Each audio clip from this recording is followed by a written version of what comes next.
Hello students, ये आपका part 8 video इस चैप्टर का। पार्ट 8 वीडियो में प्रश्नावली 10 पे है और क्वेश्चन नंबर है 28। कह रहा है यदि समांतर चतुर्भुज ए बी सी डी और आयत ए बी ई एफ, देखिए ए बी सी डी समांतर चतुर्भुज है और आयत है आपका ए बी ई एफ, एक ही आधार ए बी पर स्थित है और इनके क्षेत्रफल समान है। अच्छा, इनके क्षेत्रफल समान है, ए बी सी डी और ए बी ई एफ का क्षेत्रफल समान है। तो सिद्ध कीजिए कि समांतर चतुर्भुज का जो परिमाप होगा वह आयत के परिमाप से बड़ा होगा। चलिए हम लोग इसको साबित करते हैं। दिया है ए बी सी डी एक समांतर चतुर्भुज है, समांतर चतुर्भुज है, समांतर चतुर्भुज है। अच्छा, उसके बाद क्या दिया है, ए बी ई एफ एक आयत है, एक आयत है। और यह कह रहा है कि दोनों का क्षेत्रफल बराबर है। Area of A B C D, area of parallelogram A B C D, area of rectangle A B E F के बराबर है। ठीक है, और दोनों का आधार एक ही है, तो हमें सिद्ध करना है, तो सिद्ध करना है, तो सिद्ध करना है कि ए बी सी डी का जो परिमाप होगा, यानी कि समांतर चतुर्भुज का जो परिमाप होगा वह अधिक होगा आयत के परिमाप से। आयत क्या नाम है, ए बी, क्या नाम है, ए बी ई एफ का परिमाप से। ठीक है, समांतर चतुर्भुज ए बी सी डी का जो परिमाप होगा वह ज़्यादा होगा आयत ए बी ई एफ के परिमाप से। चलिए हम लोग इसे साबित करते हैं। इसका प्रमाण देखो, बहुत ही सिंपल सा क्वेश्चन। अच्छा, यहाँ पे देख रहे हैं ए बी सी डी एक समांतर चतुर्भुज है, समांतर चतुर्भुज है, समांतर चतुर्भुज है। तो यहाँ पर हम कह सकते हैं कि ए बी बराबर हो जाएगा इस सी डी के, बराबर होगा ना। और चूंकि ए बी ई एफ एक आयत है तो इसके भी आमने सामने की भुजा बराबर होगी, तो इसमें ए बी बराबर हो जाएगा ई एफ के, हो जाएगा ना। चलिए अब देखो इसके बाद क्या करते हैं।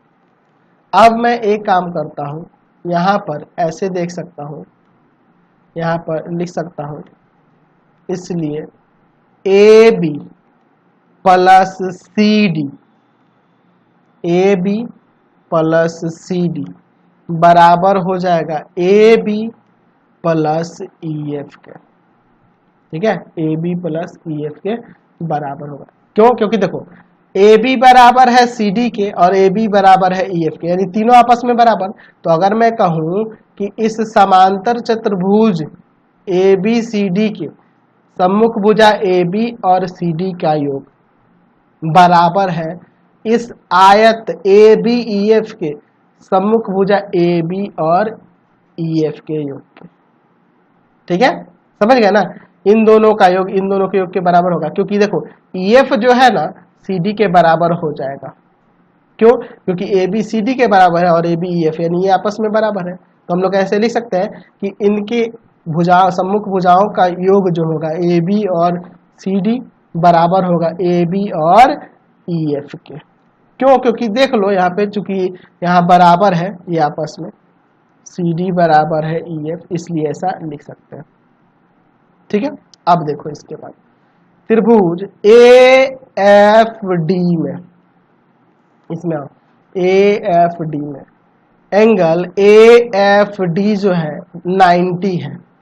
तो अगर यह 90 है तो त्रिभुज के बड़े कोण के सामने वाली भुजा बड़ी होगी, इसलिए यहाँ पे कह सकते हैं कि ए डी बड़ा होगा ए एफ से। बड़े कोण की सामने की भुजा बड़ी होती है, सामने की भुजा बड़ी होती है, भुजा बड़ी होती है, इसलिए ऐसा हो रहा है। इसी प्रकार मैं यहाँ पे आऊँ, इस त्रिभुज में आऊँ, यहाँ भी लिख सकता हूँ त्रिभुज बी ई सी में, ध्यान से देखिए बी ई सी में, तो यह 90 होगा और यह 90 होगा तो इसके सामने वाली भुजा बड़ी होगी। इसी प्रकार क्या आ जाएगा, BC बड़ा हो जाएगा BE से, BC बड़ा हो जाएगा BE से, इसी कारण से। ठीक है, अब दोनों को जोड़ देते हैं, इसलिए AD plus BC, AD plus BC बड़ा होगा AF प्लस BE से। जो हमने ऊपर यहाँ लाया है ना, इसको समीकरण 1 मान लो और इसे समीकरण 2 मान लेते हैं। समीकरण 1 तथा 2 को जोड़ने पर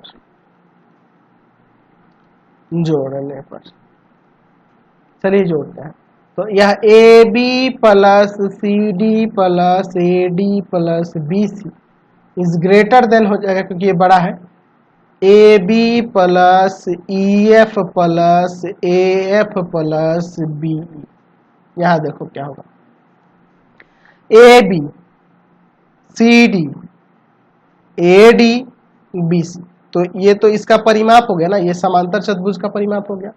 AB EF AF और यह BE, यह आपका इसका परिमाप दिख रहा है आपका, तो यहाँ लिख सकते हैं ना, इसको हटाकर ये किसका हो गया, समांतर चतुर्भुज ABCD का परिमाप बड़ा है। यह किसका हो रहा है, आयत ABEF का परिमाप। तो यही ना हमें साबित करना था, हमने साबित करके दिखा दिया, ये प्रमाणित हो गया। चलते हैं अगले क्वेश्चन की ओर, नेक्स्ट क्वेश्चन देखते हैं। क्वेश्चन नंबर 29 देखिए, कारण सहित समझाइए कि जब एक वर्ग और एक समचतुर्भुज एक ही आधार पर स्थित हो तो किसका क्षेत्रफल अधिक होगा। चलिए पहले मैं ले लेता हूँ, यहाँ पे मैं एक वर्ग बना लेता हूँ, ये आपका वर्ग हो जाएगा, और एक समचतुर्भुज भी बनाना है जिसका आधार एक ही है। ठीक है, जिनका आधार हम लोग एक ही लेते हैं, देख रहा है ना, एक ही आधार पे ये आपका समचतुर्भुज भी बन जा रहा है और वर्ग भी बन जा रहा है। चलिए इसका नाम, वर्ग का नाम दे देते हैं ABCD और समचतुर्भुज का ABPQ। ठीक है, हमारे पास दिया है ABCD एक वर्ग है तथा ABPQ एक समचतुर्भुज है,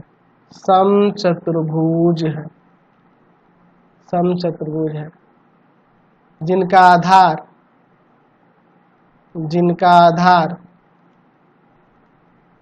दोनों का आधार क्या है, AB है।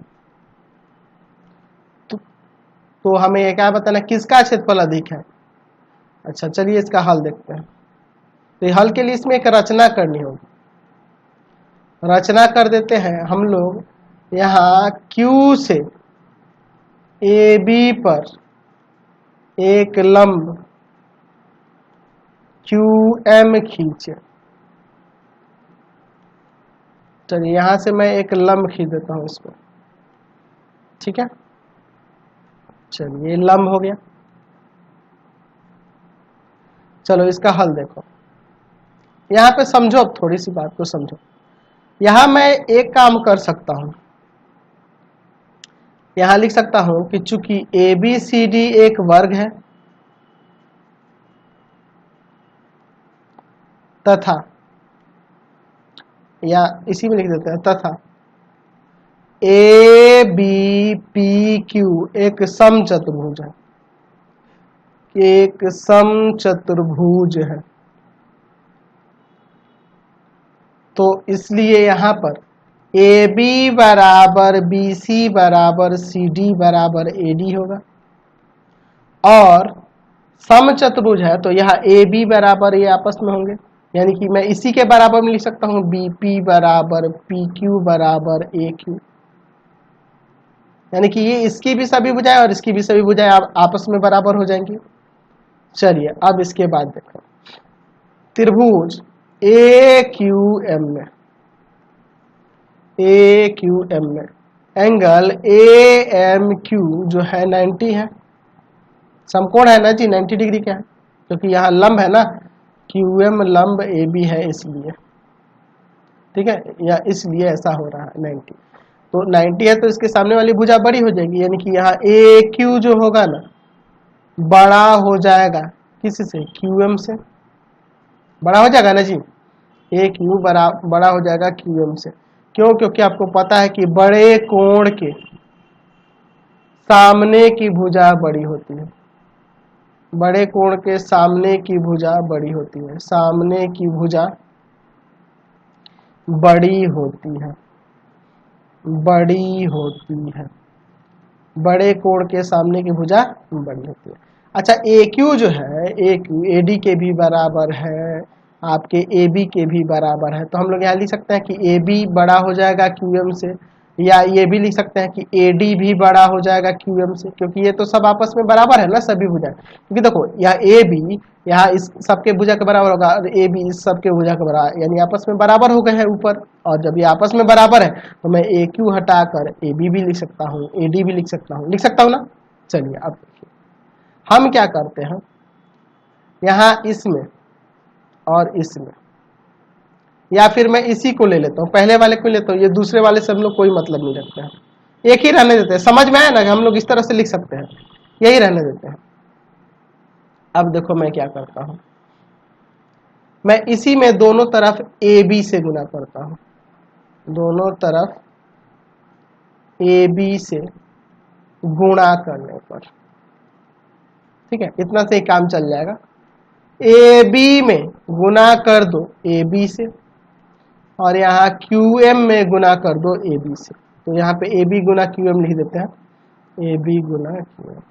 तो देखो AB गुना AB तो इस वर्ग का क्षेत्रफल हो जाएगा, AB गुना AB वर्ग का क्षेत्रफल हो जाएगा, और AB गुना QM आधार गुना शीर्ष लंब इस समचतुर्भुज का क्षेत्रफल हो जाएगा। तो यहाँ लिख सकते हैं इसके जगह पर वर्ग ABCD का क्षेत्रफल, AB गुना AB भुजा का गुणनफल, भुजा गुना भुजा क्या होता है, वर्ग का क्षेत्रफल, बड़ा होगा समचतुर्भुज, समचतुर्भुज समचतुर्भुज ABPQ का क्षेत्रफल से, यानी यहाँ से वर्ग का क्षेत्रफल समचतुर्भुज के क्षेत्रफल से अधिक होगा, हमने दिखा दिया। तो ये आपका चैप्टर कंप्लीट हो गया। इससे रिलेटेड वीडियो के लिए आप सीधे डिस्क्रिप्शन में जाएंगे, नोट्स के लिए www.ravikansar.in पर जाएंगे, वहां से आप सभी नोट्स डाउनलोड कर सकते हैं। और जो भी हो इससे रिलेटेड लिंक के लिए आप सीधे डिस्क्रिप्शन में जाएंगे, आपको सारा लिंक मिल जाएगा।